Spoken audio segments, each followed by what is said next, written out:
Next, we have a very useful formula which is the sum of roots and the product of roots.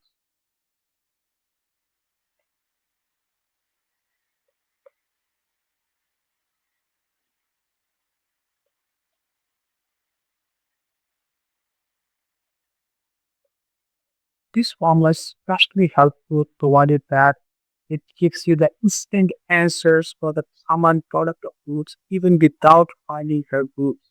So what is the sum of roots? It's just alpha plus beta if they are the roots.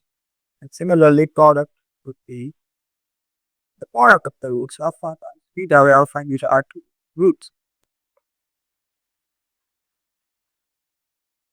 For example, if you consider an equation x squared plus 7x plus 12 equal to 0, we can obviously factorize it.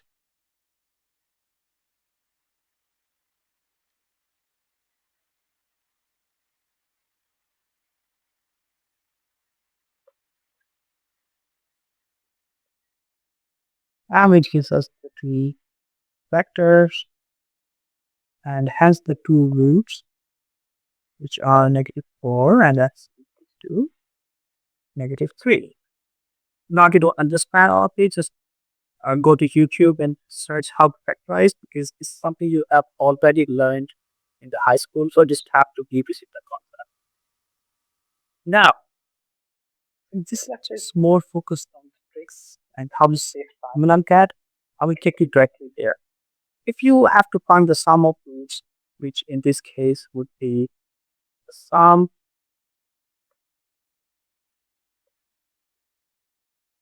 it's -7 and the product would be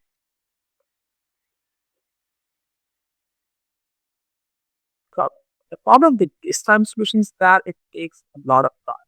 While it's ideal for you to solve for your A levels and all levels exam because you need to follow what is, but not in the LCAT. You just need to choose the right MCQs. Why solving too much? You can just use the general format, which is x squared minus sx plus p. Here, s represents the sum and p represents the product. Now, if you compare the original equation with this type of format, you will instantly notice that the product is just 12 while the sum is 7. The same answer you got otherwise. So it was plus 7x, so sum would be -7 as you can see here. The original equation had x squared plus 7x. So since negative s is equal to plus 7, the s would be equal to -7.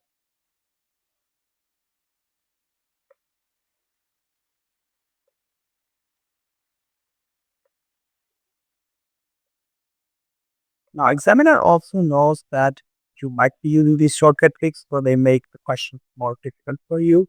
For example, they might ask,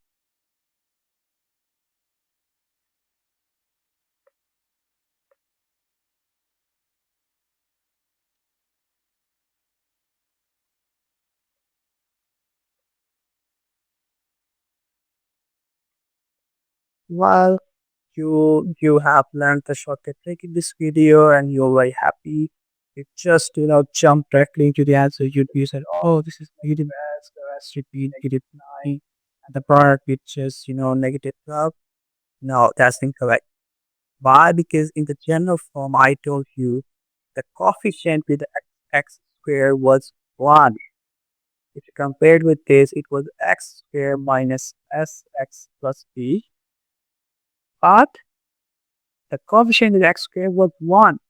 It is not true in your equation, so you first have to make it. Hence, you will divide the equation with 3.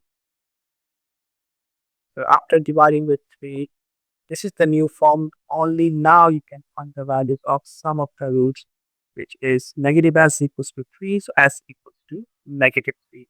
Similarly, the product here would be equal to -4.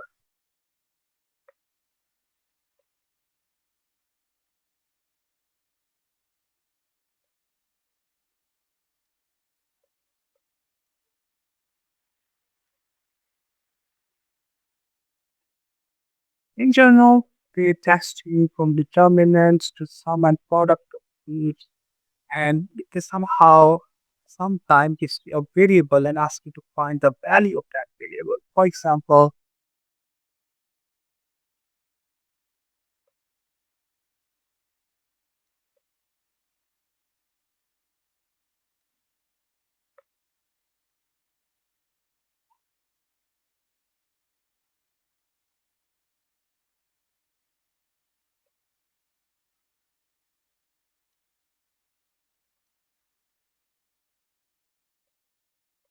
now we know in order to have the real and distinct roots, the determinant should be greater than zero, right? Hence, we'll calculate the determinant, which in this case is b squared minus 4ac,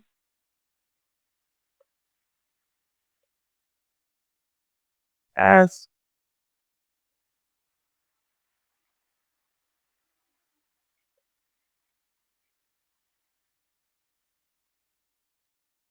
you can just write it greater than zero, and hence k square is greater than, try to say, and k is greater than plus minus. So what we plus minus in inequality, you should write them separately and be careful with the inequality because the inequality flips for the negative sign. So there are two solutions, plus 6. For the plus 6, the inequality remains as it is, but for the minus 6, the inequality flips. So these are the two answers. K can be between negative infinity to negative 6 and then from positive 6 to infinity. Now, what if they have said that the equation has real roots? So the word distinct is not there. So what do you think? Would you equate it with 0 or greater than 0? Well, both. Even if the determinant is 0, it has the real roots which are repeated, but they are real. If the question only said real roots, then determinant would be greater than or equal to 0, and the answer would be k is greater than or equal to 6 and k is less than or equals to negative 6.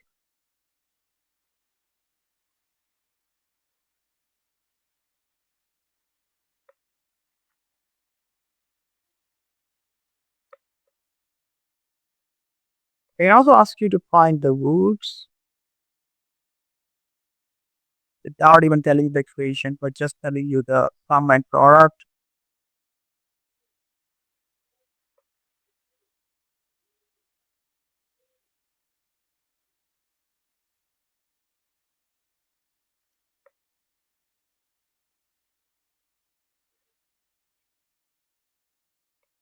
Well, in that case, you have two equations to start with, and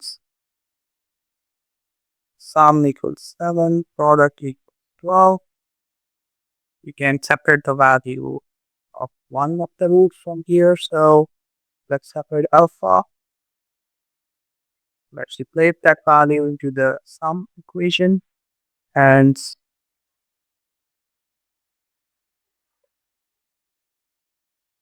alpha plus beta equals to 7 translates to the value of alpha plus beta.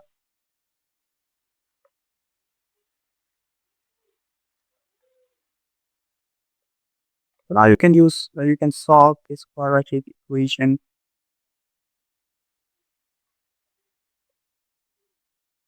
and to find the value of the root. In this case, if you now apply the quadratic formula,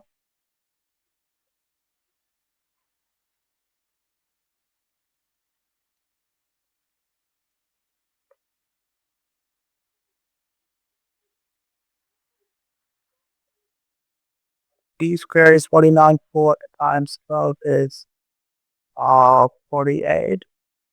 So in this negative power, you plus 48, divide by 2, 7 plus minus 49 plus 48 is 97, and divide by 2. I must have the value for the beta. Now you can move forward and find the other values as well. Oh, I think I made a mistake here. It was plus 12, not the negative 12. So it should be 49 minus 48. Then and square root of 1.